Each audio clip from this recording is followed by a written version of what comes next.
I've had I've had conversations with a lot of people. I've got several Facebook groups around the Rock Island Trail, as well as Little Blue Trace Trail, and then do you guys handle the Indian Creek Trail, or is that Kansas City proper? Who do you know who owns that one? Do you guys own that one? Okay, I'm working on a Tomahawk Creek Indian Trail group as well. Yes, that's a Kansas City, Missouri trail. Okay. Indian Creek as it flows out of the, or yes, I should say, into the Blue River, or kind of confluences with the Blue River Trail. Kansas City, Missouri manages Indian Creek. Got it. Okay, great. So anyway, so I've had quite a few people in the Little Blue Trace Trail and the Rock Island Trail ask questions about kind of what the long-term plan is for those trails, and some of the questions that you guys, actually the two main questions that I hear the most often are two of the ones that you guys had on your list to talk about today. So I'm really excited about that. I think there's going to be, I think it's going to be really good. So absolutely looking forward to it. Busy, but good. What is the? We're doing well, as you would imagine. A lot of preparation for tomorrow going on around here. Yeah, is that just for the storms and stuff, or what is that? How does that impact you guys? Yes, sir. You hit the nail on the head. So we in Parks Plus Rec, we have a lot of responsibilities, special responsibilities when this inclement weather comes, especially some of the crazy snowfall figures that some are saying, maybe 8 or 10 inches. So not only within our parks, Tim, but we also assist other county departments. So for example, parks crews will deploy downtown to the courthouse to help make sure the sidewalks and steps downtown are taken care of. So outstanding county associates like Matt Davis can get into his office safely. Also out in Independence, we take care of that, and a few other sites, just to kind of like all hands on deck type of thing, right? Just to pitch in, make sure we're taking good of care as we can. Gotcha. So a lot of snow removal and salt and sand and all kinds of stuff like that, I'm guessing. That's right. You got it exactly. We also, as you may know, we care for a couple different animal herds out here at Lake JaCo. We've got a native hooved animal enclosure with buffalo, bison, and elk. And so obviously folks have to have a clear way to get through back to take care of those animals, make sure they're fed and watered. There's a small farm animal collection in Missouritown, 1855, with mules and sheep and a lot of other things that we've got some great associates taking care of. But again, in this crazy weather, that kind of calls for special forces to come out and help them out. Yeah, I've got a couple boys, 5 and 3, and every summer we'll go out and take some carrots or something out there and feed the bison. They really get a lot of enjoyment out of that. So pretty neat. Yeah, that's great. You're bringing them out. Love to hear it. That sounds good. And just great timing too, obviously, with the opening, last summer of the second phase of the Rock Island Trail. So much excitement, so much interest, and just, as we'll talk about, just overwhelming popularity and use of that trail, which is kind of, of course, supporting the other, great trails and facilities we've got in the county. So good timing. Yeah. So do you maybe want to talk about that just a little bit? Because that was a big thing last year with the opening, I guess kind of the grand opening, maybe use a different term, but of the trail when it connected to the stadium complex and everything there. And Rock Island got a lot of attention for that. Do you maybe want to talk about that, what that actually was and kind of what that meant? Absolutely. Yeah, that sounds great. Okay. Well, let's get started there. And just on that note, yeah. we opened the trail in 2 phases. So we opened the south portion of our trail in mid 2019. It was June of 2019, and then the northern portion was open in July of 2021. So the way that we sort of phased it, I think, is kind of important to the story. Yeah. Particularly when you work in the sort of the COVID, shutdown and not being able to not being able to go out to the movies or do different things. The usage of the trail just went through the roof. That's that's an important part of the narrative as well. My big connection point to the Rock Island Trail, I'm in Lee Summit, and so I hit at Charles David Hartman quite a lot. I think Charles David Hartman was that 2015 or 20, so that might be more Lee Summit's territory, but I think that kind of got set up right around 2015 or so. And then when did Rock Island Trail actually connect to that point? Was that in 2019 or? So I don't know when that park opened. That's a Lee Summit park, right? So it's not our facility, but our project began in early 2019, and then or I guess it was late 2018 that it started. So, gosh, it's been so long. It's kind of crazy to think about. Construction in 2018. Yeah, okay. Construction in 2018, and then we opened in June of 2019, and through that we connected with Hartman Park during the construction of that project. Right. And so, having an area like that park where you've got a parking lot, there's restrooms, and a nice trailhead, sort of with maps and information, was a great addition to the trail. So yeah. that was a way that the city of Lee Summit and Jackson County sort of worked together to develop the trail and kind of build around the trail, which is always a good thing when you can have that kind of cooperation between governments. Yeah, because I've been on Rock Island. It's interesting you say 2019 because that may have actually been about the time I started going out to that trail. It was right around 2019. And I just noticed that it was last year, I think they actually connected it up to kind of the Ray Town segment that goes up, and then you get through there, and then you go past that to the stadiums. And they just connected that within the last couple years. It's not been that long. Yeah, so the two phases essentially were in the 2018 to 2019 project. We had a 6.5 mile trail project from Jefferson Street in Southern Lee Summit to Brickyard Road, which is in Kansas City, Missouri, sort of just north of the Lee Summit, Kansas City border. It's near 350 and Nolan Road. And that completed in 2019, as we mentioned. And then the segment from Brickyard Road to the stadium complex was from, basically early 2020 until, mid 2021. And so we kind of took those big sections, and the construction was, that whole segment was under construction during that period. Right. And so,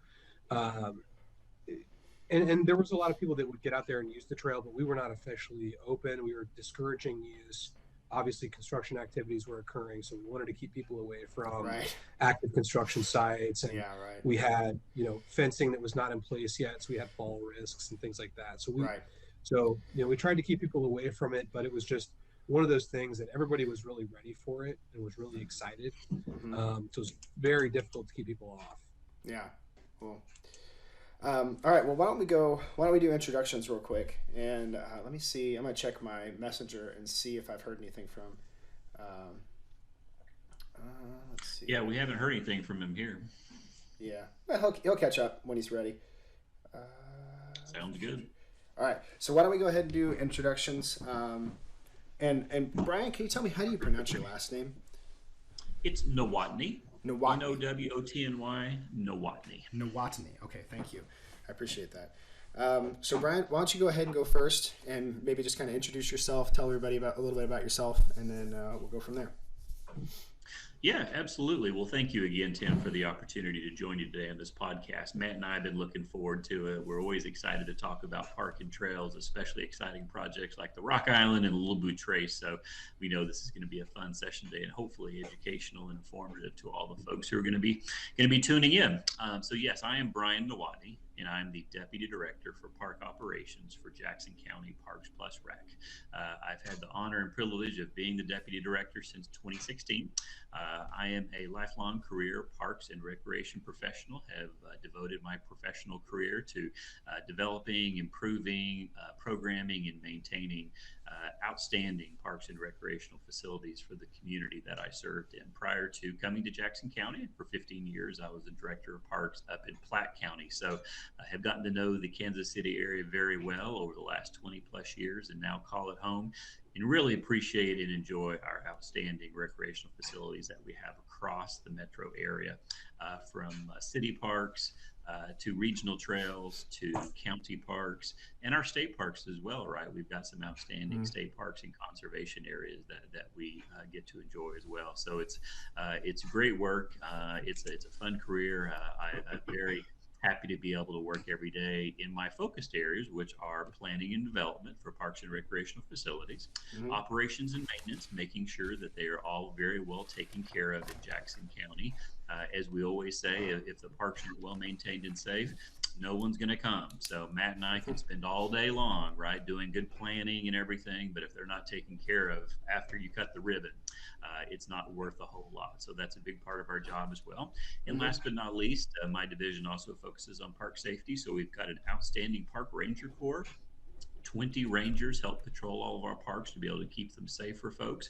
They also act, Tim, as ambassadors for the park system. And so you actually, really should see those rangers out there, maybe at a trailhead or even on our bike patrol on the Rock Island or other trails. We have rangers who are trained in that bike patrol to help keep the trail safe as well. So they're a really big part of what we do, and it's a real great opportunity for me to be able to work with those men and women every day. That's neat. Trails and parks are loved in Jackson County. Jackson Countyans love their parks and trails, and so the satisfaction we get by working for them and delivering facilities that they get to enjoy, particularly our outdoor facilities at our parks, at one of our 4 lakes, on our over 150 miles of trails. It's just such a great opportunity because we know we're providing these essential services that people have come to expect and enjoy every day. Even winter days like today here on the 1st of February, where the bad weather's coming in, but I guarantee you people are out today, for their health and wellness, enjoying the outdoors. Somebody's going to be out there with snow tires on their bike. I can guarantee it. My name is Matt Davis, and I am a senior planner with Jackson County Parks Plus Rec. I'm also the Rock Island program manager. I was hired in 2016 to work on the development and construction of the Rock Island Trail within the Rock Island rail corridor itself. I've got a background in bicycle and pedestrian planning and policy issues. I've been doing this for about a decade. And so to come to Jackson County and to work on this amazing trail project was really a big opportunity for me.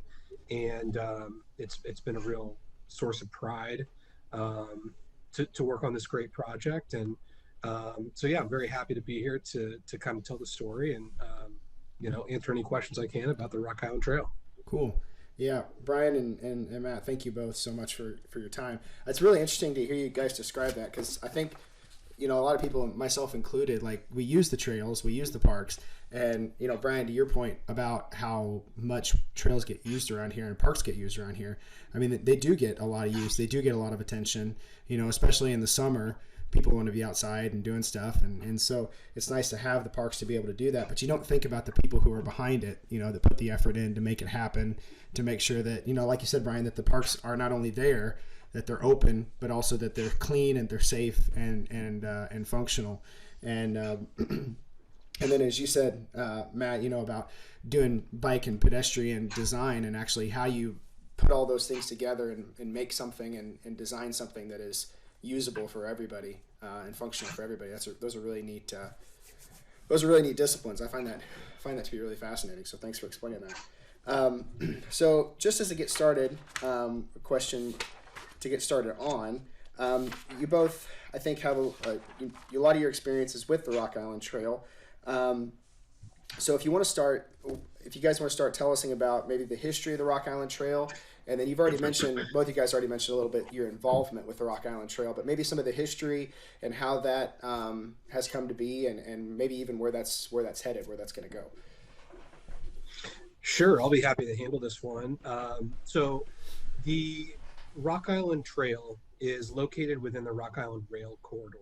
The Rock Island Rail Corridor is a very old railroad corridor that begins north of 40 Highway in Jackson County near the stadium complex. It runs south and east through Jackson County, through Lee's Summit, through Kansas City, Raytown, Lee's Summit, Greenwood, Missouri, and on down to Pleasant Hill, where it continues, and it actually goes across the state of Missouri, almost all the way to St. Louis. So this is part of an old railroad corridor that was constructed in the early 1900s. The segment that we built on was constructed around 1903 and 1904. It's been out of service for approximately 40 years. So no trains have ran on the Rock Island since the late 70s, approximately. I've heard, 78 to 81, and it's possible there was just a few trains running for a couple of years. So, but the rail corridor remained intact, and it just kind of became blighted over the years. And, trees grew in the middle of the railroad tracks, and it just sort of languished right out there in the middle of nowhere.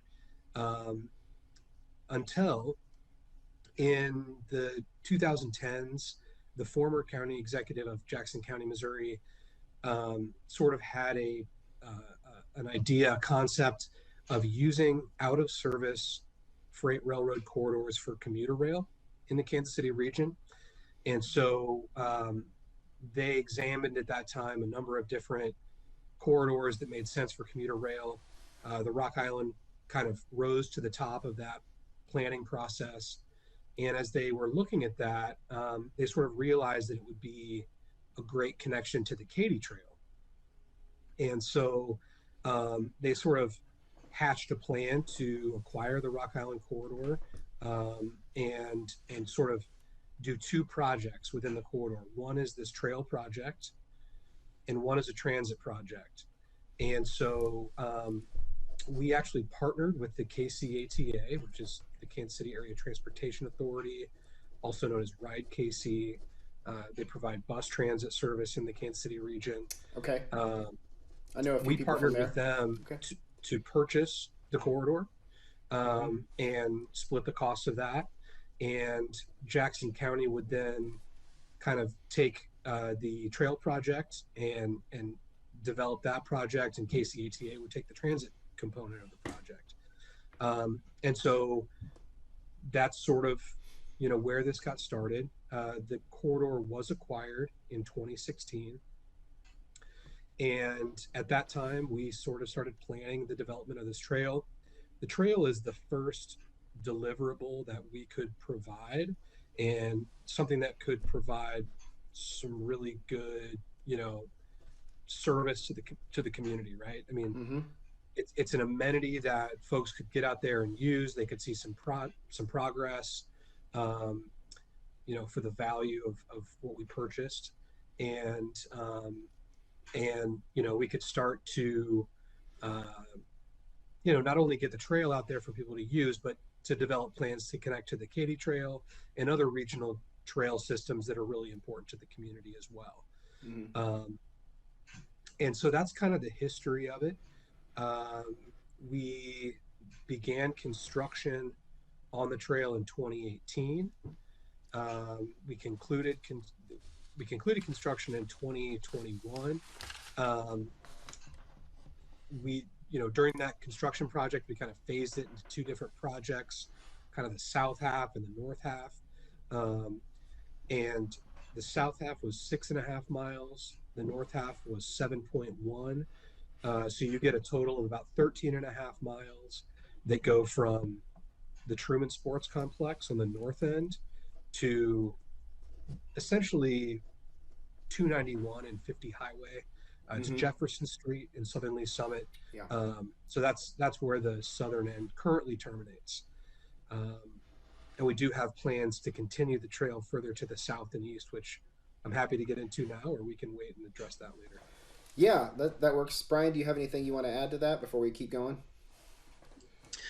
No, Matt covered it extremely well, Tim. There are, as he referred to, access points. There are 5 great ways, 5 trailheads that people can get on the Rock Island Trail at the stadiums in downtown Raytown off of Woodson Road, near the historic Bell Tunnel that Matt can tell you more about the history of that awesome 450-foot long tunnel. And That's also tunnel. your location near your neighborhood there at Hartman Park and Lee Summit, which is a fantastic partnership with the city of Lee Summit Parks working together with us. So it crosses through so many neighborhoods. There's a lot of good places to get on, but if folks are looking for trailheads, one of those, and of course, those locations and a map are all on our website, makeyourdayhere.com. If folks want more information, how do I get to that trailhead? They can find it on our website right there. But yeah, absolutely. The future connection opportunities are great. So that'd be a fantastic thing to talk about next.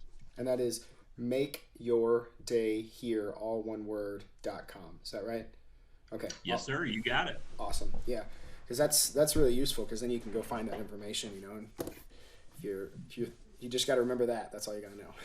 Just go there. That's right. Okay, so Matt, yeah, let's keep going with that. If you want to talk about kind of what the plan is. So right now, as you mentioned, just to kind of surmise, you've got a trail that starts at the Truman Sports Complex, where Arrowhead and Royal Stadium there, and Trailhead right there. Then that goes down through Raytown, then through Lee Summit. Charles David Hartman Park is, I think, the last trailhead, and then it terminates at Jefferson Street, which is just right before 291, kind of in the south-ish section of Lee Summit, maybe just like 3 miles from Greenwood, 3 or so miles from Greenwood, right? That's exactly right. Yeah, that's exactly correct. The corridor that we own actually continues to the south and east for about another 1.5 miles. Okay. And so we do have a project coming up. Hopefully toward the end of this year, we'll be getting closer to construction on that. But it will extend the trail from its endpoint, which is currently at Jefferson, to Hamblin Road. So it'll go underneath 291 Highway and terminate at Hamblin, which will be just north of the Greenwood border. Mm-hmm. And we'll have another trailhead there as well. So that'll kind of be the southernmost trailhead at that point. So we're calling this the Greenwood Connector. That's sort of our plan to get down to the Katy Trail in Pleasant Hill. Shall we take a brief moment to welcome Legislator Miller? Welcome. Welcome, everybody. I apologize. I've had some connectivity issues over here, but here we are. Isn't that 2020 through 2022 in a nutshell, right? Like connectivity issues. I couldn't get it. I think we're so with some assistance. Here I am. So thank you for your patience with me. Welcome. Would you? Good to see you, Tony. Tony, do you prefer Tony or Legislator Miller, or what's your preferred? Oh my God. Oh, I take the job seriously, but myself. Okay. So okay, we'll go with Tony. So Tony, if you want to, I'll just go ahead. If you want, would you want to introduce yourself? Matt and Brian have already introduced yourself. If you want to do an introduction, kind of do a quick introduction. I'm trying to set with some better work on my behalf. I would have had a better camera here, but that's great. So I'm Tony Miller. I'm in my second term as legislator, 3rd District at large. It's kind of an interesting setup because the map is about half. It's almost the bottom half of the county. Clear to Waldo on the state line, Cass County on the bottom, out to Johnson County on the other end, is where you'd have to live to run for the seat. So those areas comprise a lot of parks and trails and things, and right. But I'm accountable to the whole county because I'm on the ballot. Everybody would get a chance to vote at some point on me. I just have to happen to live in that map. But anyway, the pandemic hit, I think, and there's definitely some bad things we could list about the pandemic, but trying to look for a silver lining or something positive was when everything in the world shut down, the trails and the parks and our lakes, and just the things that this Parks and Rec department does so well, gave us a place and gave us something to do in a positive way. I just will never be able to express my gratitude for the days that I spent with my daughters on the Rock Island Trail or the Little Blue Trail, just trying to figure out what was going on in the world, but we knew that we were doing something together and we were happy. So that's kind of how my, I've been involved in this as a legislator before the pandemic, but that's sort of my, how I got personally, even more invested in using the trails, interested in seeing them, get connected with other parts of the community, and then really how I got into cycling. So you've kind of really gotten more involved with the parks and trail stuff since the pandemic than before. Is that kind of what you're saying? I mean, to some extent, yeah. I mean, I've always been very interested in it, and I've hopefully been active. I guess that's for other folks to decide maybe. But in terms of, I think my understanding, definitely, I think that for example, there's no better way to understand that, just not even having to do with parks, but there's no better way to get an understanding of the roads in our county than if you ride them on a bicycle. I mean,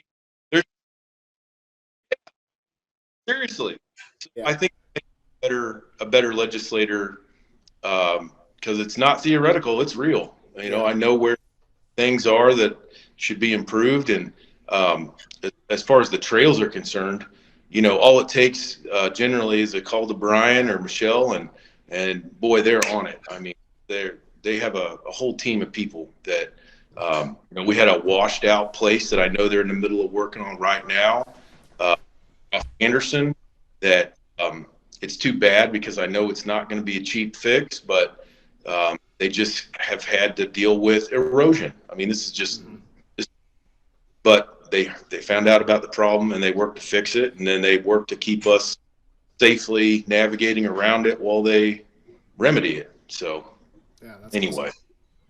Thanks for sharing.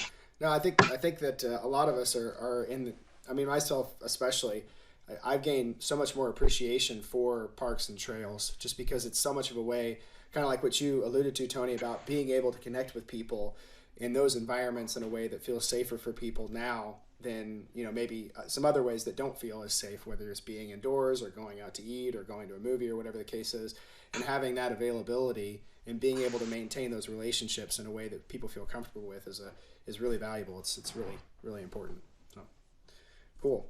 Well, Tony, just to kind of get you up on what we were talking about, Matt was kind of given a bit of an overview of the planned future for Rock Island Trail, and I think what you were talking about, you had just mentioned, Matt, that the next trailhead is going to be at Hamblin Road, and about how far is that? So if you were to go from Jefferson, where it is right now, where it terminates right now, about how much of an extension, like a mile or 2 miles, is that to Hamblin Road? Yeah, so it should be about 1.5 miles, almost on the nose. Okay. So we should get about 1.5 miles of additional trail with a trailhead, and that'll get you to Hamblin Road. And this is what we're considering sort of phase one of connecting to the Katy Trail. We're calling that the Greenwood Connector. Between Jefferson Street and where the Katy Trail currently ends in Pleasant Hill is about 8 miles as the crow flies. So connecting that 8-mile gap is not as easy as the development of this current project that we just finished. And that's because we don't have the railroad right of way. Okay. When we purchased our railroad right of way, that portion between Greenwood and Pleasant Hill was not available for purchase, and that it is what it is. But that means we have to find a new way to connect a trail between the southern end of our corridor to Pleasant Hill. And, it's particularly challenging because we want a trail that is accessible for all people, all ages and abilities. We want the ability for, a grandma to be able to take the kids out on a bike ride on the trail and feel safe, separated from traffic. Right. And just everything you just mentioned, right? A safe place to recreate, to get exercise, to just be outside and experience it with the people you love. So it's a challenging project, but one that we continue to work toward. We're hoping to do a planning exercise over the course of the next couple of years that would sort of vet that route. And we hope to have the city of Greenwood sort of adopt that plan once it's been vetted, shared with the community. There's been a chance for public input, things like that, so that it's kind of on the books, right? And right. So that going forward, if there's changes in leadership or different things happen, that plan is there for when the time comes that funding is available, or an opportunity presents itself to get the project going, that we're ready to go. Can I ask a quick question, Matt? Please. I don't know if it's relevant or not, but I think some time ago we heard that the Little Blue Valley Sewer District was planning to do some sort of an improvement ran along what might connect those two. Has that borne any fruit or anything? Not really, unfortunately. I've actually not been able to really connect with those folks over there. And I'm not really sure why. It's typically, there's not a great crossover between utility easements and trail easements for a few reasons. It's a lot different, huh? Yeah. And, a lot of it has to do with the location of the easements, because, an underground utility sort of is different than having a trail, that is more, visible. There's people that use it, that sort of thing. So there's sort of a different political calculus that goes into it. But it is something that we have discussed in the past, and I did reach out, but I've not been able to connect with them about that. And I think it's still worth exploring, and I think that we should exhaust all possibilities. Absolutely. When we talk about a connector, is part of it, could a connector even be just a dedicated lane of traffic, or what do we consider a connector, I guess? Yeah, that's a great question. I actually, with some former coworkers in my department who have moved on to other opportunities, we actually put in a build grant in 2018 for the Greenwood Connector, and we just kind of were throwing some ideas out there and seeing what stuck. But one of the things that we proposed in that build grant was to actually use a protected on-street cycle lane, which an example in the region is in Kansas City on Gillum. They've got a protected bike lane. It kind of looks like that. So if we went through the city of Greenwood and were unable to identify a new right-of-way, sort of like untouched ground, right, that we would develop into a trail, one thing that we could do is use the streets, because Greenwood they control those streets. And if we could utilize a little bit of their roadway right-of-way, we could actually physically protect it. And so it would provide a similar sort of feeling as a trail does. It gives you that physical separation from automobiles that so many people like when it comes to trails, because it provides safety, right? Yeah. And then for pedestrians, those same streets have sidewalks. And so you kind of have that combination of the on-street sort of cycle track application or protected bike lane, and then you have the sidewalk next to it that could provide facilities for both pedestrians and cyclists. So Matt, So yes, when you describe that, just for clarification for people like me who don't maybe know the difference, when you say like a protected bike lane, I think of so an example that I think of is the bike loop around Longview Lake. They have a bike lane there, and it is a painted section. So there's a painted 3-foot gap between the main road and the cycling lane. Would it be something along the lines like that, where you have like a painted gap, or is it actually like a physical barrier that you would be talking about in that case? if I had my way, it would be a physical protection that would be a substantial, barrier. So I'm thinking like a concrete barrier. Okay. And there's a couple of reasons. There's different applications, right? Different types of bike lanes that exist all over the world, and they exist where they do for different reasons. Width of the streets is one. The volume of traffic is another. There's all sorts of things that we look at when we apply different bike lanes to certain streets. Mm-hmm. But in a more narrow street, like a residential street, for example, which we'd have in Greenwood, mm-hmm. We wouldn't have, for example, a 3-foot painted buffer. It right. wouldn't fit there. Right. So we would need to kind of narrow that buffer down. Mm-hmm. And to do that, we would use, either jersey barriers, which is a typical highway sort of separator. Mm-hmm. You see them in the middle of highways.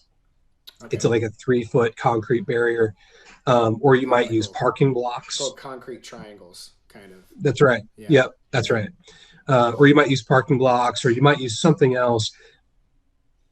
Giving that actual physical protection, I think, gives people the feeling of safety, that gives them the security to get out there and ride their bike, where people who are nervous about cars and stuff, that the just paint barrier doesn't really provide that. Right. That makes sense. Thanks for explaining it, because I don't know the difference necessarily when you explain it. So explaining that's helpful, because then it can help me kind of imagine in my mind, or maybe help other people kind of understand specifically what it is that you're talking about. And I think it's important to note that, there is data, existing data and studies out there that show that providing a physical barrier between the cars and the cyclists, it actually increases the usage of those bike lanes. Yeah. So by providing that physical barrier, we're going to see more usage. Yeah, no, I would just anecdotally, I'd completely agree with that, because as a cyclist, I mean, when I don't have a barrier between me and other people on the road, that sound of oncoming traffic, the road noise, always grabs my attention. But if I have something between me, or if I'm on a separated path, I don't pay nearly as much attention to that road noise, because it's just not something I need to be concerned about. So having a barrier, that way people they're not concerned about it. They don't need to think about it. They can enjoy being on that path a lot more for that reason. Exactly. I guess I would just say that I don't know that anybody really cares what my opinion is, but my opinion is I would love to see, I would love to see us get a right of way, so that we can just make it like the rest of the trail system, and people can go on about their business and walk their dogs and ride their bikes and do their thing. I guess I just was thinking about that aspect of it, and sometimes we can't have everything we want, but we need to do something. But I haven't surrendered yet. I'm still hopeful that Nope. Nor am I. Good. No, we agree, and that's why we wanted to do some good planning around, as Matt's saying, what does each segment look like? Going from Lee Summit to Greenwood, how do we get through Greenwood? Once we're on 150, how does that look with a protected bike lane or a corridor adjacent to it? And then further south to the Cass County line. So all of these decisions and all this engineering will come out in this planning that we're hoping to do over the next few years. And to your point, Brian, how much farther south do you have to go to get to Cass County? Because you're pretty close to the Cass County line in Greenwood, aren't you, at that point? Yeah, we are. Yes, what would you say, Matt? Maybe 6 miles? There's 6 miles within Jackson County before you would get to the Cass line, or less? I think it's about a 50-50 split. So I think we've got about 4 miles within Jackson County. Okay. And I'm just sort of guesstimating. But yeah, I do believe it's about 50-50. Okay. So how do you guys work that out? Is that kind of like the way you were talking about doing a co-op with Lee Summit with the Rock Island Trail, or are you doing like a co-op with Missouri or Cass County to like find a place where those two are going to connect, where your work is going to hit their work, and then that gets the trail all the way down there? Because if it's in Cass County, then you guys aren't involved. From everything from there on, that's going to be on somebody else's plate. Is that correct? Am I correct in saying that? Yes. So we would not develop, we would not directly manage the development of the trail in Cass County in all likelihood. And we would not do, for example, maintenance or security on that as well, because that's out of our jurisdiction. But as part of this planning process and as part of the development of the project, we would work closely with, City of Greenwood, City of Pleasant Hill, Cass County, MoDOT, Mo State Parks. Does Mark have anything to do with maybe federal money for something like this? Yes, absolutely. Yeah. So we would work with the Mid-America Regional Council, and we would have to sort of get some agreements in place and some understanding of who's managing what sections and, Right. kind of approach it that way, which makes it a little more challenging. But it's also important to work closely. I mean, there are partners, there are stakeholders in the process. It's important to them from a economic development standpoint, from a community development standpoint.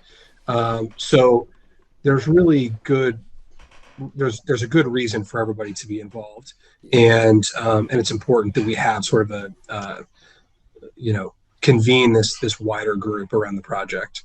Yeah, no, it totally makes sense. I mean, even if you just look at like Crane Brewing, they're on brewing company that sits right there on Rock Island Trail. Like every time I go past that place, they're packed, and it's all people coming off the trail. When you think about businesses in Greenwood or Pleasant Hill or whatever the case is, there's good reason to want to have that foot traffic. I mean, there's good value in having that foot traffic. So it would benefit everyone to have that there for sure. Absolutely. Yeah, cool. Well, I appreciate you guys explaining that. Let's see. So, kind of while we're on the topic of expansions, you had mentioned talking about Little Blue Trace Trail and the connection of that to Rock Island and Longview Lake. I think that gets involved with like the Paragon Star project there a little bit. Would you guys want to talk about that some as well, since we're kind of talking about trail expansions right now? Yeah, absolutely. Matt, do you want to touch on the Little Blue Trace Rock Island Connector, and then I can speak to some of the other connector projects that are kind of in the planning stage? Absolutely. I'd be happy to. So the Little Blue Trace and Rock Island Connector is another upcoming project that we have. We're probably about, a year away from that project getting started. There is some of the Little Blue Trace Trail built near 350 and Nolan Road, sort of on the northeast corner near Little Blue Trace Park, I believe is what that park is called. There are baseball fields in that location, and there's some existing trail there. The trail goes under 350 highway headed south, and there's a small trailhead by George Road. This is a road that is currently closed to car traffic and is between 350 and Noland. Okay. The Little Blue Trace Trail would then follow George Road over to Noland Road. Okay. Go underneath Noland, following the Little Blue River, and connect with the Rock Island just south of Brickyard Road. Okay. Which is the old place where it stopped before it was connected in the new segment that you guys did just last year. Correct. Okay. Correct. Yep, that's right. And so that's about a mile, another mile and a half. I don't know the exact distance off the top of my head of that one, but I know that it's approximately 1 mile. And that will connect the Rock Island to the Little Blue Trace headed northeast. Okay. Now, if we continue going north-northeast, there is a gap in the Little Blue Trace from that park to Lee Summit Road. Brian, correct me if I'm wrong, but I believe that's a 3-mile gap. Is that correct? You're right, Matt. It's about 3.5 miles between Kansas City's Little Blue Valley Park on Nolan Road, kind of to the north and to the east, up to the Phelps Road Trailhead on the Little Blue Trace. That's just off of Lee Summit Road. The county does have some additional right-of-way in there to acquire. So that will be part of the project, Tim, for us over the next few years to identify funding and acquire the right-of-way, do the engineering that's necessary to be able to complete that 3.5-mile gap. Here, I'm sure that Tony's heard about it as well. That gap in the trail is probably the number one, after the Rock Island Connector, the number one project that we get asked about in the Parks Department, because so many people use and love the Little Blue Trace, 15.5 miles. It is still the longest trail inside Jackson County at 15.5. It's just an awesome trail. So fun to walk and to ride. But people know that there's other pieces of it further south. And so they say, and they ask, how can we connect? When are we going to connect? So we know that that's a high priority project for us coming up. Cool. I can tell you that, Tim, have you ever ridden Reinhardt Road? Man, where's that at? I don't know if I have or not. Make sure your life insurance is in order and you got your helmet on, because I mean it's awful. I mean, it is truly awful. If you go if you're on Woods Chapel / Gregory, and you're on the north side of University Health, formerly known as Truman, there right off of Douglas or Lee Summit Road, and you proceed back west into the city limits of Kansas City then, and instead of bending north, you just go straight, and then the Reinhardt Road is what takes you down the hill. I mean, it's like a grade like this, and then you go over the railroad tracks and you go up, and it'll test your mettle, and it is that. So, for example, if you're coming from over by that there's a neighborhood where that's just straddles the Kansas City Lee Summit line there. If you're coming from that neighborhood, let's say you live over there and you're trying to get to the Rock Island from the Little Blue side, you got to figure out at this point, how are you going to do it? And so going down Reinhardt Road is it's something, and it pops you out kind of over by the trailhead to what Matt was talking about, which was the abandoned road thing that we would implement as part of the connector. Now, that said, you go by some baseball fields and things, and there's a nice, I don't know what you call that thing, but you don't have to cross 350, thank God. Okay. You get to go under 350 safely. And so it's nice. But anyway, the other option, is if you're trying to get back from the city, or you're trying to get back from the Rock Island, are you going to go down Rickey Road and try to cross South Nolan Road? That's not a great choice. No. There's another street, maybe it's roughly 75th Street, that is one of these types of things too, that you've got to get slowed down and stop before you hit Nolan Road, or you're done. Yeah. So I think if we can figure that out, that will definitely be something good for people's safety and probably comfort level in terms of using those trails. Yeah, because I mean, Nolan Road, just anecdotally, I'd say Nolan Road is probably one of the most heavily trafficked 2-lane roads in the Kansas City area. I mean, the amount of traffic that goes back and forth down that road is just, it's constant. It's just lines of cars that never end. Yeah. So, no bike lanes, no shoulders. So all the more reason why these important trail connections need to be made. Yeah. Right. So Brian, based upon kind of what you're saying, I'm inferring a little bit here, but especially that, so from Parvis Road right now, where the Little Blue Trace Trail terminates, to that 3-mile section, that's like probably a 5-year project, it sounds like. Does that seem pretty realistic? Tim, it is always dependent upon the available funding and right of way. Those two things are right in front of us. The new grants that are going to be coming available from MoDOT, through the federal highway bill. We're going to be taking a look at those.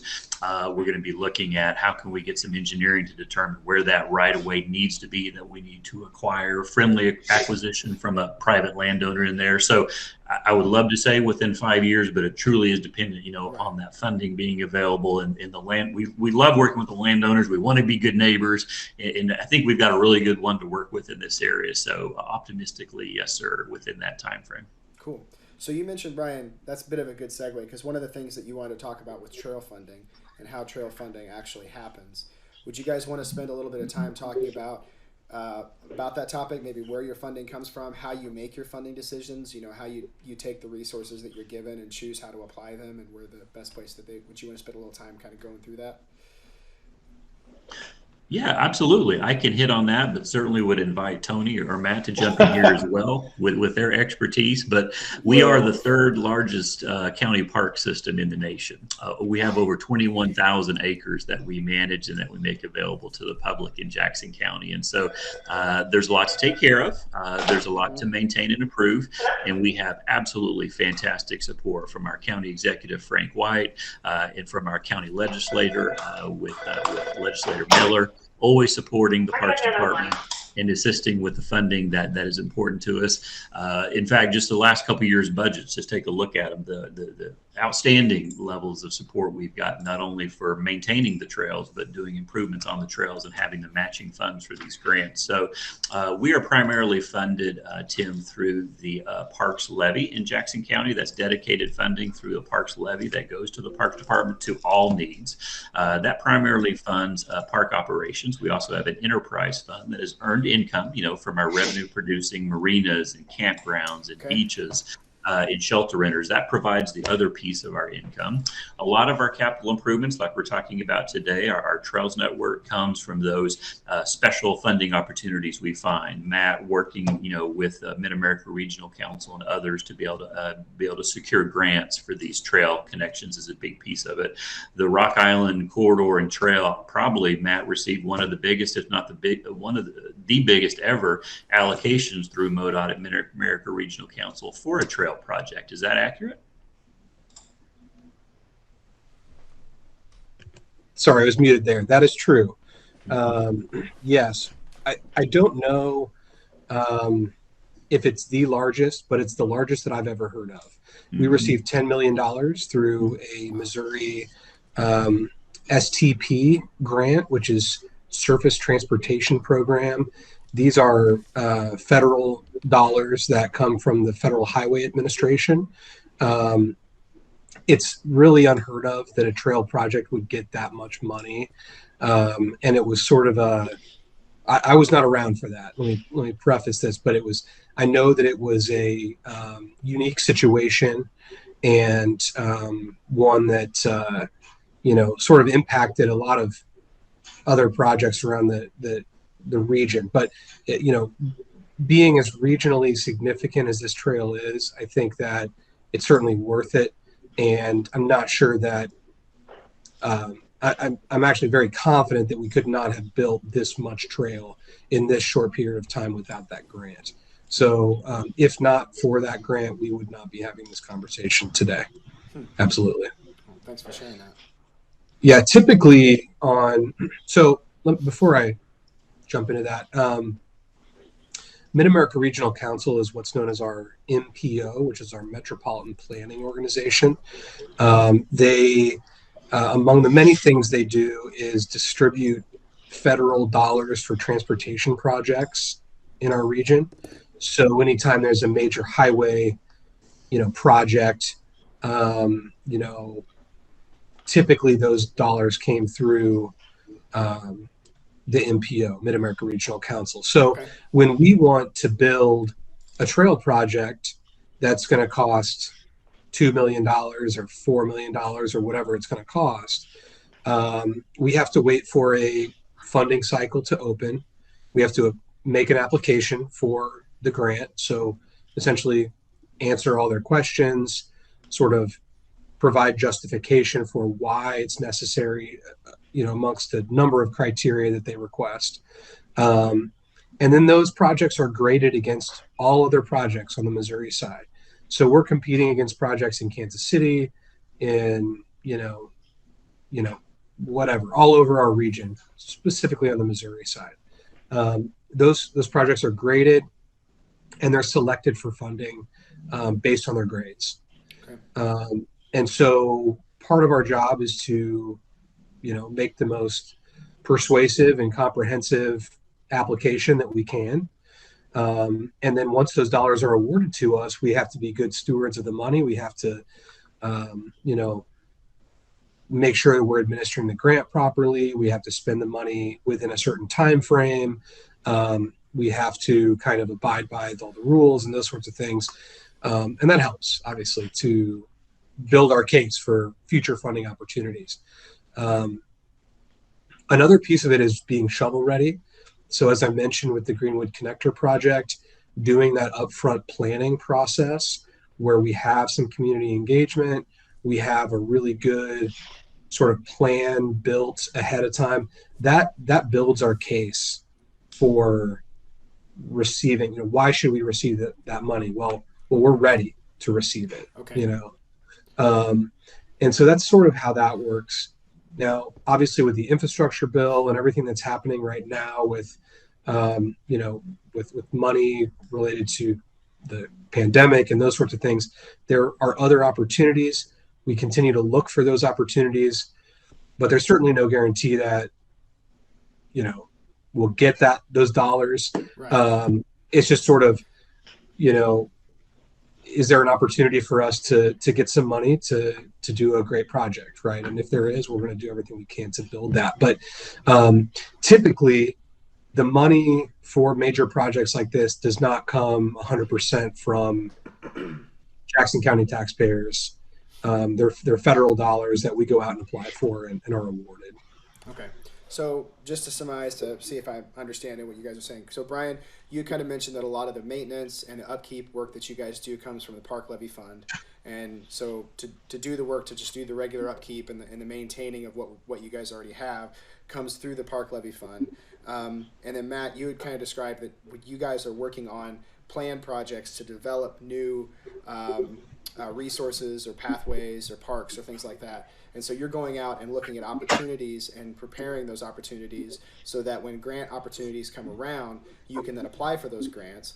And because you guys are already prepared, you already have a plan for how you're going to use that money, and you have an opportunity to consume that money quickly and create a product really quickly, that you can apply for those grants, show that you're going to be studious with the funds, you have a plan on how you're going to use the funds, and then because you have everything kind of already laid out, you can accomplish your goal and show that you're using those funds effectively, which then over time kind of helps prove your point that if people give you the grant money that you're asking for, that it's going to go to create something that creates value for the residents. Is that a reasonable summation? 100%.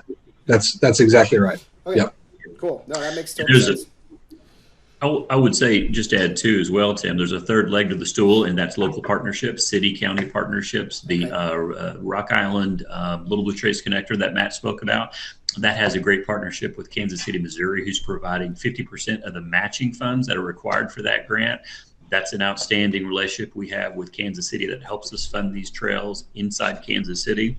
And we already spoke about the good partnerships on the Rock Island, for example, the City of Lee Summit Parks and Recreation Department providing a wonderful trailhead near your neighborhood for people to be able to use and enjoy. We always like to work with our local municipalities to really expand everybody's tax dollars and be able to get more out of these trails and trailheads. Oh, that's awesome. That's a really good summation. I think it helps kind of lay everything out in a way that people can understand. Anything to add, Tony? I guess I agree with everything that they've said, and then it takes a willing administration, which we've had, the blessing of you've got to have the executive branch on board with this plan, which they are. The gentlemen here with us are an extension of the executive branch, and then you've got to have a legislative branch to do their job to push a plan like this ahead. So it really takes everybody working together. And to date, I am really proud of and this goes before my time, but I'm proud collectively over the last, how many years, Matt? 15 years, something like that, that we've gone from not a whole lot going on to a whole lot going on. Yeah, I think the Rock Island project was really conceived at least, I mean, on the Jackson County end of things, it's been at least 12 years. Yeah. And there's been other groups that have discussed the Rock Island development as far back as the early 2000s. Yeah. Oh yeah. And then you've got the Katy Trail folks. And man, if we can just get that connected, can you imagine? And if we can ever get development done, which is outside of our control, but there's opportunities for development, say out by the stadium, and through Raytown and Kansas City and all those communities. I just picture, like, if you've ever ridden, I don't know, in Dallas on their version of the Katy Trail, or even if you've gone between Boonville and Jeff City, quaint little places to stop and take a break and spend a little money. Stop over for the evening, like Augusta, Missouri. There's a brewery and a restaurant and a couple Airbnbs, and I don't know. I just, that would be cool. And it'd be cool also to be able to, to come down to the river market, for example, from somewhere in eastern Jackson County, or be able to go from the urban core out to, take your kids and your family from the urban core and go out to Lee Summit, maybe have lunch and then come back, something like that, just bringing everybody together. Absolutely. To that point, Tony, something that makes me think of, I have conversations with people on a lot of these trail forums. Trail touring is becoming an increasingly popular pastime, where people just go across the country and they stop, they fly in, they have their bike either shipped or they pack it and fly with it, and they land somewhere and then they go. I've had at least one specific instance that I can think of right off the top of my head, and I know I've probably heard more, of people who have asked if they can go fly into Kansas City, KCI, get a taxi to the stadiums, and then ride from the stadiums to St. Louis. And I'll explain to him, like, yeah, technically you can do that, but it's kind of tricky. But some like the one instance in particular I'm thinking of, he ended up doing it for a couple of reasons. I think COVID had a lot to do with it at the point. But I had a long conversation with, like, functionally how you could make that work, and if you could do that, there would be some definite opportunities for some trail tourism there that already happens all over the place. So that's pretty cool. Were you going to say something, Matt? I almost cut you off. Sorry about that. No, you're fine. I just wanted to kind of hammer this point home. And sometimes I feel like I'm just, shouting this into the cold, dark wind or whatever. But, it really is a major economic engine, especially for small towns in rural parts of our states. And there's been a lot of studies and a lot of information that's been gathered over the years that bicycle tourism can be a major driver for these local economies. And there was an economic impact study of the Katy Trail actually in, I think it was 2012, that found that there was something like 10 million direct dollars came to the state of Missouri. 10 million direct spending was related to the Katy Trail. And that's 2012, pretty close to the 2008 recession still. Things hadn't fully recovered. You don't have the connection to Kansas City. You don't have the connection from Windsor to Pleasant Hill. So people couldn't even get to the Kansas City region. They weren't even coming to Cass County at that time. And so I just feel that if we could connect into our, second largest major metropolitan area in the state, we're connecting our two major metropolitan areas, and then you have all these other stops along the way. It could really be a game changer for Western Missouri, particularly a lot of the small towns that the trail touches. And, this isn't just a Missouri thing. I mean, you can see this happening all across the country. There is there's a trail in Pennsylvania called the Great Allegheny Passage that they just completed a study on, and it's like, I mean, huge amounts of spending are coming out of this trail system, and it just seems like the input costs compared to what we get back, the value, the return on your investment is so high, Right. that's hard to ignore.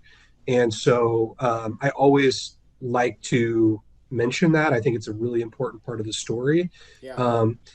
And that's sort of the bigger picture, but we can talk about that locally too, right? Because if you look at the National Association of Realtors, the top 5 things people want to be near when they buy a house, trails are always in the top 2 to 4 things that Really? people want to be close to. Really? Absolutely. And I mean, I was on, this was a couple of years ago, but I had to take a picture of it to put in my presentations, but I was on the trolley trail in Kansas City, and there were for sale signs in Brookside, not in front of the houses, which there probably were in front of the houses, but they were on the trail side. Yeah. Right. So they were in the backyard of these people's homes advertising that these houses were for sale, because they know what a value that is to them. Right. Mm-hmm. And so, and beyond that value that it provides for real estate, we know that cyclists and pedestrians spend more money when they walk to restaurants or when they go places via without their cars. We know that there's a physical health benefit to it. There's a mental health benefit to it. And so again, the investment for these types of facilities just pays us all back in so many ways that are really valuable to the community. And I think it's just always important to tell that part of the story. So Matt, you mentioned a lot of really interesting statistics there about how trails impact communities. Do you guys do that research on your own, or is that something that you've done on your own, or does Parks and Rec have a division that does that research, or where do you get that information from? There are a number of national sources that we can get that information from. So we don't do that type of research on our own. Now, we might contribute to research like that through a number of different ways, but we're not the ones conducting the studies, for example. Okay. But there's organizations like the Rails to Trails Conservancy. Mm-hmm. There's the National Bike League. There's a number of different organizations that, even our local advocacy organization, Bike Walk KC, can provide a lot of that good information as well. So,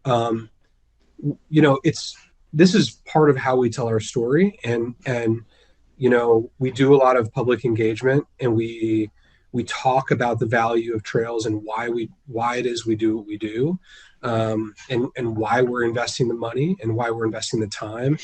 And so to be able to tell that part of the story helps us. First of all, it gives us credibility. It adds to our knowledge base and that sort of thing. But it also helps communities and individuals sort of understand why it is we do what we do, why it's important. So, again, I always try and share that information with everybody as much as I can. Would you at some point in time want to maybe do another podcast just specifically focused on the impacts of trails in their communities and stuff? Because that sounds like a whole rabbit trail that we could go down that would be really interesting. Sure. I would love to do that. Yeah. And I'd be more than happy to. And, we can use specific examples. We can focus on the Katy Trail, and then we can look at other areas and I'd love to do that. Yeah. Okay. Awesome. Well, there's a master plan out there that the KCATA, who are our partners on the Rock Island, did, and so that would be something to see when they, if they implement that and they move forward with development of business along that corridor, that would be in real time a study. I think Crane Brewing Company, for example, is a study in real time as well. You can just see that neighborhood right there. I mean, I agree. I actually asked the owners of Crane Brewing if in a couple of years I could come back to him and say, can you give me your give me your books. You can take all your information you need to keep private. Just give me your how much did you make, on average for the 2 years before the trail went in, and how much did you make for the 2 years after? I want to see, what that difference is. And I think we'll be impressed with the results. I mean, when I go by their facility on the trail on Rock Island, there's like 20 bikes racked up over there. I mean, Yeah. I don't know how many people are actually parking there coming in from the front of the building, but there's like 20 or 30 bikes racked up behind that building back there. And there's a lot of people stopped, so it's pretty cool. well, and that speaks also to their willingness, as I'm sure that other businesses, as this progresses, will. They show a willingness to want those folks, that they have, there's plastic cups if you need a drink of water. You can use the restroom, I mean, Right. whatever it is. They have partnered with the bike stop, and they've even got a little tool center on the side of their building where if you have a flat or you need to use an Allen wrench or something, I mean, it's so cool. It is cool. It's really cool. So let's end with one last question, because I've held you guys longer than I promised you I would. So let's do one more question, and then I'll let you guys go. What can people do to get involved? You mentioned volunteering or getting involved with the trails. Would you guys maybe want to talk a little bit about if somebody wanted to be involved with the trails, or if they wanted to know what they could do to contribute or interact with you guys? Would you maybe want to give some ideas on that?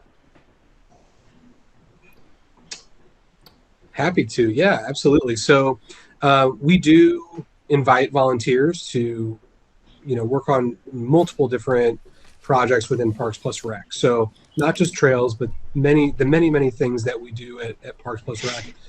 There are opportunities for volunteers if folks want to get involved.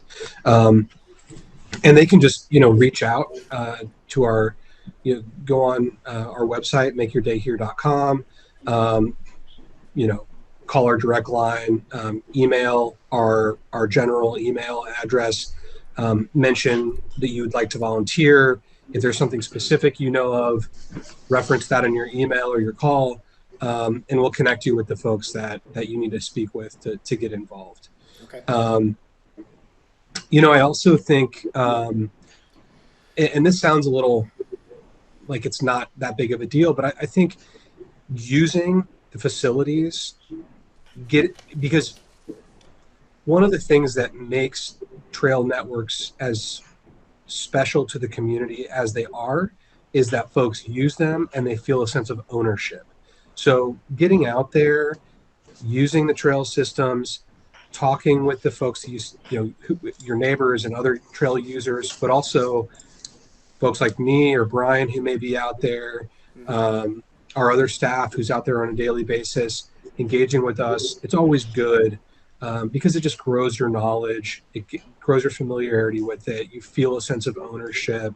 You care, right? That's kind of the bottom line. That's kind of the baseline.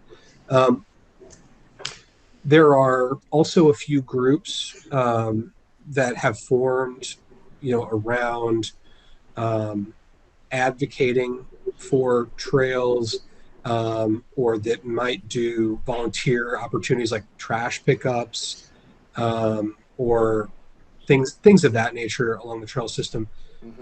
Getting involved with those groups. There's one is called Rock the Trail KC.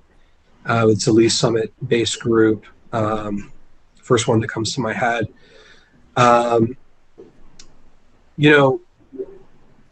Another thing is just emailing folks like Legislator Miller here, and saying, this trail is amazing. I love it.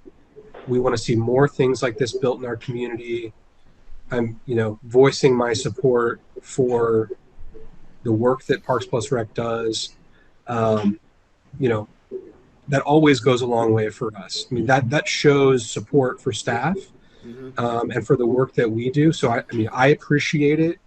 And it also, when we go and we say, hey, there's a great project, but we need, $250,000 of match money, they're more willing to say yes to that. Okay.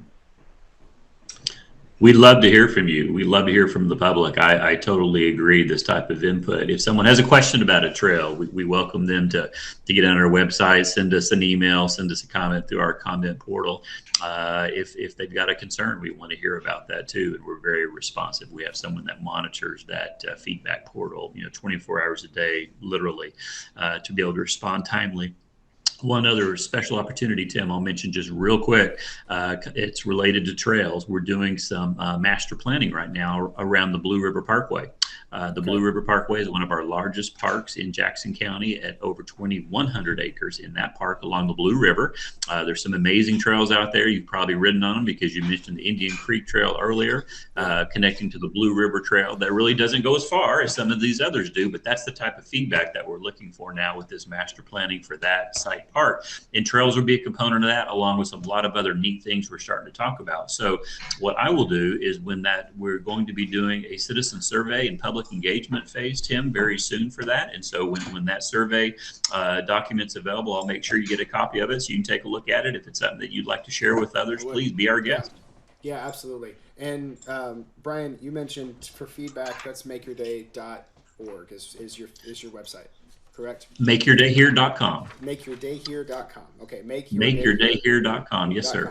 All right. And then, if you would be willing to send me that survey. So you're doing your master planning for the Blue River Parkway, and you're looking for input on that work. When you guys get that survey together, if you want, you can pass it on to me, and I'll throw it out to all the social groups that I'm on, and that should hopefully get you guys some more connection there. So we really appreciate that. That's kind of the next phase of that planning coming up. So within the next 30 to 60 days, look for something for us on it. We're looking for a lot of good feedback. And it doesn't have to be about trails. There are things people are interested in with that park. Okay. How we can make it more diverse and inviting to people. It's going to be an important part of the planning as well. So yeah, thank you. We'll let you know once we have that document and survey ready to go. Awesome. Yeah. And go ahead, Tony. Yeah, go ahead. I was just going to say real quick. So what someone did to me is what I would do to someone else. I had a friend who said, "Hey, do you have a bike?" And I said, "Oh, I've got something in the garage, I guess. I don't really ride anything, or I don't know anything.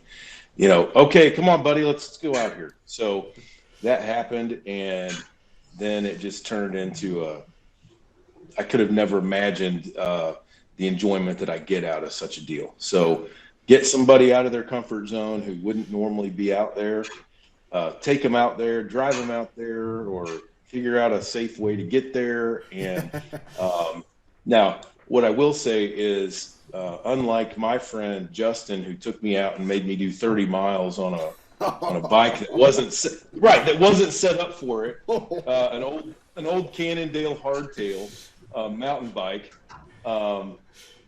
I was laying on the ground in the fetal position and was yelling something to the effect of, "Where are we? How far do we have to go?" And he said, "I think we're about 0.8 of a mile." And I said, "Oh, I could do that." So anyway, take it easy. Don't hurt your people, but get them out and show them something new. We do have, I think that's one thing that our Parks Plus Rec department does well, is they take populations and they take different folks and try to show them something that they may not have seen before. There's kids from the urban core that maybe have never been to a lake, for example, that they've taken out to Longview Lake, give them a day of fun and enjoyment. And so I don't know where this goes, but in the perfect world, there would be ample bicycles available, and we could take tours. Take people who hadn't been maybe out to the trailhead and Lee Summit, get them out there and, show them, 10 miles or so, whatever. Things like that, I think. And then it becomes organic, because then people fall in love with it. Yeah. And then they can get involved. So I totally agree. I mean, I thought one of the things I'm planning on doing this summer is there's another guy that I'm talking to who started who's putting an app together for doing group rides. It's called Jags is the name of the app. But I talked with him a couple weeks ago, and it'd be so cool to just get people together to meet your Jackson County legislator, rides, and on Rock Island Trail, or meet the guy that the project manager for Rock Island Trail, go for a bike ride with him.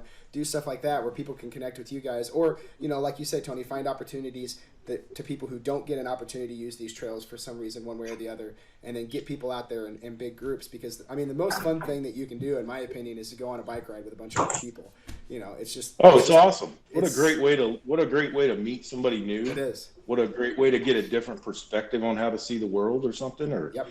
learn something about yourself or someone else. There's just nothing that I can think of that's bad about it, except when I wreck.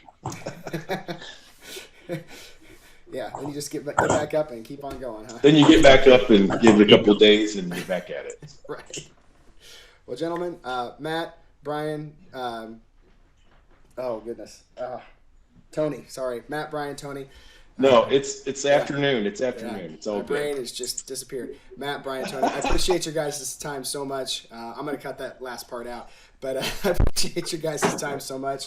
And I'm going to talk to you guys some more. We'll keep in touch, and maybe we'll either do this again. Matt, we'll do our podcast if you want to on the data and information about trails. Maybe we can get that planned for like a month from now.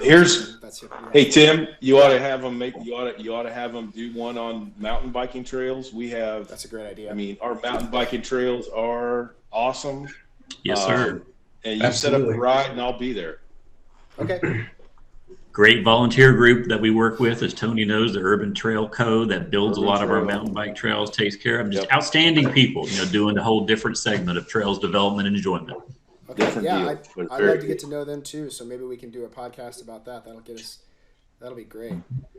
Well, gentlemen, I so much appreciate your time. If you have anything else, that's all I got. So you're welcome. Thank you so much, everybody. Thanks for the opportunity. So much. Appreciate care. It. Bye. Thanks, guys. Bye. Hey y'all, thanks so much for watching that video. I hope you really enjoyed it. I appreciate your time.